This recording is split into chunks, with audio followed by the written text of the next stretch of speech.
Hello everyone, welcome back to the channel. कैसे हैं आप सभी लोग? आई होप आप सब बहुत बढ़िया होंगे और मज़े में होंगे।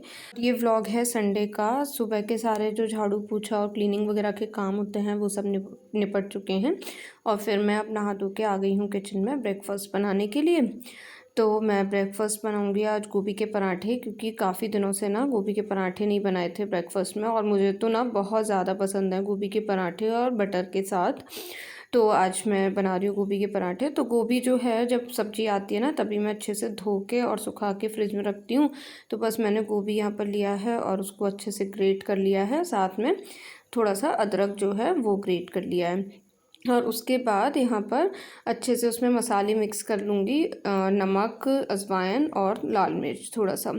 तो इस तरीके से ये मेरा जो फिलिंग है वो रेडी हो गई है। और इसके बाद आटा मैंने लगा लिया था और अब मैं बनाऊंगी पराठे। तो फ्रेंड्स, क्या होता है गोभी के पराठे में जो जनरली प्रॉब्लम होती है वो होती है कि फट जाते हैं पराठे। इसीलिए कई लोग ना इसको गोभी को ना फ्राई करके भी पराठे बनाते हैं, जिससे कि इसका जो पानी है वो सूख जाए और ड्राई ड्राई सी फीलिंग हो जाए, जिससे कि इजीली बन जाए। लेकिन देखिए, मैंने आपके सामने अभी कोई इसको फ्राई नहीं किया है, बिल्कुल वही जो कच्ची गोभी है वही है। लेकिन इसका सबसे बड़ा क्या होता है ना कि आप आटा सही से लगाओ। अगर आटा आपका सही होगा, आटा एकदम सॉफ्ट होगा ना, तो पराठे कभी नहीं फटेंगे। तो देखिए, मैंने अच्छी खासी फिलिंग भी भरी है और उसके बाद कितना बड़ा और पतला पराठा एकदम यहाँ पर मैंने बेल लिया है और बिल्कुल भी नहीं फटा है। उसका रीज़न बस यही है कि आटा जो है वो मैंने थोड़ा सा गुनगुने पानी से लगा के और अभी 10 मिनट पहले करीब रख दिया था। मतलब गोभी ग्रेट करने से पहले जो है वो मैंने आटा लगा दिया था। उसके बाद मैंने गोभी जो है ग्रेट करी है, फिलिंग रेडी करी है, बस उतनी देर उसको रेस्ट करने के लिए छोड़ दिया था। तो बस ये, अगर आटा आप अच्छे से ना सॉफ्ट लगाओगे तो पराठे बहुत अच्छे बनेंगे। तो बस पराठे यहाँ पर मैंने सेक लिए हैं और अब बस मैं लगा रही हूँ प्लेट। तो प्लेट में मैंने लगा लिए अपने पराठे है, बटर है और हरे धनिया की चटनी है और उसके साथ है चाय, क्योंकि चाय के बिना तो ब्रेकफास्ट अधूरा ही रहता है। तो बस ब्रेकफास्ट किया था, अभी को कराया तो उसने बताया कि मम्मा मेरे ना गर्दन में दर्द हो रहा है। तो ऐसे होता है ना कई बार रात को सोते सोते ना एक साइड दर्द होने लगता है, तो उस टाइप से। तो फिर उसके फ्रेंड्स भी आ गए थे खेलने के लिए, तो वो अभी खेल रहा है छत पे। तो मैं फटाफट से लेने गई थी मूव स्प्रे। ये ख़त्म हो गया था कि स्प्रे करने से ना थोड़ा सा आराम उसको मिल जाएगा, तो दर्द कम होगा। तो जब मूवमेंट करेगा ना गर्दन में तो वो अपनी जगह पर सेट हो जाएगी। तो देखिए, ये किस तरीके से इन्होंने अपनी दुकान सी सजा रखी है यहाँ पर, और ये बच्चे खेल रहे हैं। यहाँ पर मैंने ना मूव में ले आई थी, अब इसको स्प्रे कर दूँगी। तो स्प्रे करने के बाद थोड़ा सा उसको आराम जो है वो मिल जाएगा। तो बस उसके स्प्रे करने के बाद मैं वापस आ गई थी फटाफट से नीचे, क्योंकि मैंने कुछ भी नहीं किया था। ब्रेकफास्ट करने के बाद किचन वगैरह नहीं समेटी थी, तुरंत मैं चली गई थी मेडिकल स्टोर पे स्प्रे लेने के लिए। तो अब बस आई हूँ, मैं फटाफट से पहले किचन समेटूँगी, क्योंकि किचन फैली हुई रहती है ना, तो चाहे आपका घर कितना भी साफ़ हो वो बिल्कुल भी लगता नहीं है, मतलब अजीब सा ही लगता रहता है कि किचन साफ़ नहीं है। तो सबसे पहले जो है मैं किचन समेटूँगी। तो पहले सारा सामान जो था, जो फैला हुआ था काउंटर टॉप पे, वो मैंने हटा के जगह पे रख दिया है। और जैसे बर्तन वगैरह हैं उनको खाली करके सिंक में रख दिया है। दूध आया हुआ है, तो अब पहले मैं दूध को रख दूँगी बॉईल होने के लिए, और फिर उसके बाद जो है बर्तन वगैरह साफ़ कर लूँगी। लेकिन ये दूध रखने से पहले ना मैं गैस स्टोव को साफ़ कर लूँगी। तो अच्छे से इसको साफ़ कर दूँगी, उसके बाद इस पर दूध रख दूँगी, क्योंकि जब तक फिर मैं किचन में रहूँगी उतनी देर में दूध भी बॉयल हो जाएगा। मुझे दूध के लिए स्पेशली खड़ा नहीं होना पड़ेगा। तो बस गैस स्टोव को साफ़ करके यहाँ पर मैंने दूध रख दिया है बॉयल होने के लिए। अब गैस को साफ़ करने के बाद साथ ही साथ मैं यहाँ पर काउंटर टॉप पर भी ना अच्छे से कपड़ा लगा दूँगी।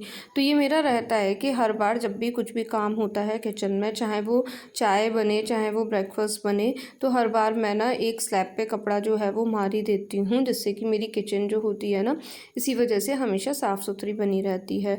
तो बस यहाँ पर अच्छे से मैंने काउंटर टॉप साफ़ कर दिया है, गैस स्टव अब मेरा साफ़ हो गया है। इसके बाद अब मैं बर्तन धोऊँगी और उसके बाद फिर ये घी मेरा जो बना हुआ रखा है ये मुझे अभी कंटेनर में करना है, ये मैंने अभी कंटेनर में नहीं किया था। तो बस अब फटाफट से मैं धो लूँगी बर्तन।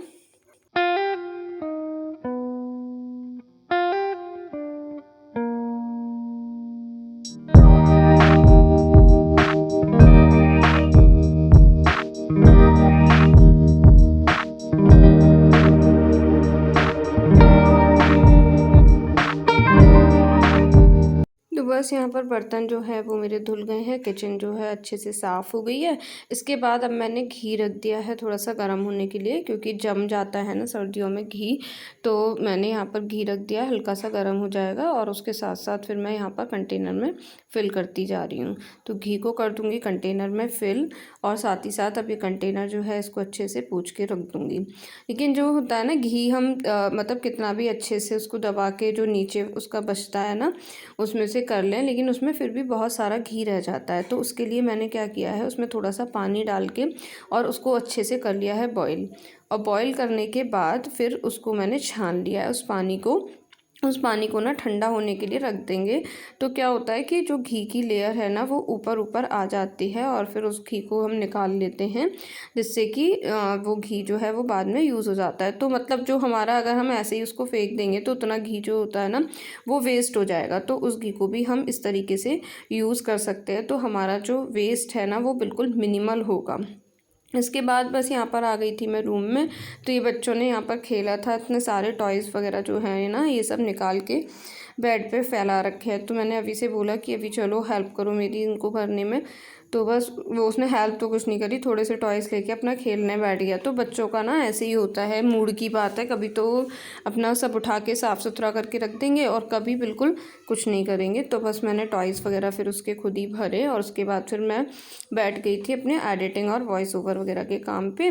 तो वीडियो वगैरह का जो पूरा काम किया उसमें करीब मुझे 2 घंटे लग गए थे। और उसके बाद फिर मैंने लंच बनाया, क्योंकि हस्बैंड तो मेरे बाहर गए हुए हैं, तो बस ना हम दोनों ही थे। तो दाल भी रखी हुई थी, तो मैंने बस राइस बना लिए थे, रोटियां सेक ली थी। तो इस तरीके से लंच का जो है वो काम हो गया था। लंच करने के बाद फिर मैंने सुला दिया अभी को, और अब मैं आ गई हूँ छत पे। थोड़ी सी देर मैंने भी रेस्ट कर लिया, क्योंकि आज छुट्टी थी तो थोड़ा सा टाइम मिल गया था रेस्ट करने का। तो मैंने थोड़ा सा रेस्ट कर लिया और अब मैं आ गई हूँ छत पे। जैसा कि मैंने आपको लास्ट व्लॉग में भी बताया था कि अब पौधे जो है ना वो केयर मांग रहे हैं, क्योंकि सर्दियों में पौधों की हालत जो होती है ना वो बहुत ज़्यादा ख़राब हो जाती है। तो इस टाइम पे उनको ना अच्छे से खाद वगैरह दे दो, तो अब उसके बाद वो अगले सीज़न के लिए पूरी तरह रेडी हो जाते हैं। तो यहाँ पर मेरे को ना, मैंने छत की सफाई और पौधों की जो कटिंग और गुड़ाई वगैरह थी वो तो कल ही कर दी थी सैटरडे में। और अब इसके बाद जो काम था वो था पौधों को खाद देने का। तो ना हमारे पास में ही ना डेयरी वगैरह है, तो वहाँ से मैं अच्छी सड़ी हुई गोबर की जो खाद होती है वो ले आई थी। तो बस अब मैं वही खाद यहाँ पर पौधों में दूंगी। तो अच्छे से थोड़ी ऊपर से थोड़ी थोड़ी जो मिट्टी है 2 इंच करीब वो निकाल के, और फिर उसमें खाद 2-3 मुट्ठी करीब एक गमले में खाद डाली है। साथ में थोड़ी सी मैंने डाली है डीएपी और पोटाश से ना क्या होता है, फूल बहुत अच्छे आते हैं। तो आप भी अगर प्लांट्स लगाते हैं और फ्लावरिंग प्लांट्स हैं तो पोटाश थोड़ी सी आधी चम्मच के करीब एक गमले में पोटाश डाल के देखिएगा, बहुत अच्छे जो है पूरे सीज़न में फूल आएंगे। तो बस इस तरीके से मैंने अपने पौधों को खाद दी। तो थोड़ी ही देर में ना अंधेरा हो गया था, जब मैं आई थी तो काफ़ी उजाला था, लेकिन थोड़ी देर में अंधेरा हो गया था। तो 5-6 पौधों को ही मैं खाद दे पाई थी, बाकी को अब मैं बाद में दूंगी। और फिर उसके बाद मैंने डाल दिया था पानी। और अब मैं आ रही हूँ यहाँ पर साथ के साथ ऊपर से कपड़े लेके, जो सूखने के लिए डाले हुए थे दिन में, तो बस वो कपड़े मैं यहाँ पर ले आई हूँ। और ये कपड़े अभी फ़िलहाल मैं यहाँ रख दूँगी, और फिर उसके बाद में मैं इनको ना फ़ोल्ड करके रखूँगी। और इतने जब तक मैं ऊपर ही थी तभी अभी उठ गया था और वो नीचे से चिल्ला रहा था, तो इसलिए भी मैं फटाफट से नीचे उतर के आ गई थी। और फिर अब मैंने सोचा चलो थोड़ा सा भूख जैसी भी लग रही है, तो अब मैं यहाँ पर चाय बनाऊँगी अपने लिए। और चाय के साथ ही मैंने थोड़े से ना पापड़, और ये जो कुरेली टाइप की आती हैं ना, ये अभी को बहुत ज़्यादा पसंद है, तो ये मैंने यहाँ पर सेक ली हैं और चाय बना ली है। तो अब हम दोनों मम्मी बेटा बैठ के अपना ये सब स्नैक्स एंजॉय करेंगे, और फिर उसके बाद बाकी का काम करेंगे। तो बस यहाँ पर चाय थोड़ी सी फैल गई थी, उसको मैंने साथ के साथ पोंछ दिया था। तो अगर इसी तरीके से आप साथ के साथ काम कर देते हो ना, तो आपको जब आप वापस से किचन में आओगे कुछ काम के लिए ना, तो आपको किचन गंदी नहीं मिलेगी और हमेशा साफ़ बनी रहेगी। तो बस हमने चाय वगैरह पी, और उसके बाद हम मैं बैठ गई थी अभी को पढ़ाने के लिए। और अभी को थोड़ी देर पढ़ाऊँगी। वैसे तो उसके ना गर्दन में अभी दर्द पूरी तरीके से ठीक नहीं था, लेकिन फिर भी मैंने सोचा थोड़ा बहुत जितना भी पड़ेगा उतनी देर मैंने उसको पढ़ाया। और फिर उसके बाद डिनर वगैरह यहाँ पर हमारा हब हो चुका है। ये मैंने बर्तन भी रात के सारे धो के रख दिए हैं, और अब मैं कर रही हूँ नाइट टाइम की किचन क्लीनिंग। तो अच्छे से पहले मैंने सूखा जितना भी आटा वगैरह या सूखा जो भी होता है ना उसको झाड़ दिया, और इसके बाद अब ये गीला जो कपड़ा है इसको लेके अच्छे से मैं गैस स्टव को साफ़ कर दूँगी और जो ये सामने टाइल्स वगैरह हैं इनको मैं अच्छे से साफ़ कर दूँगी।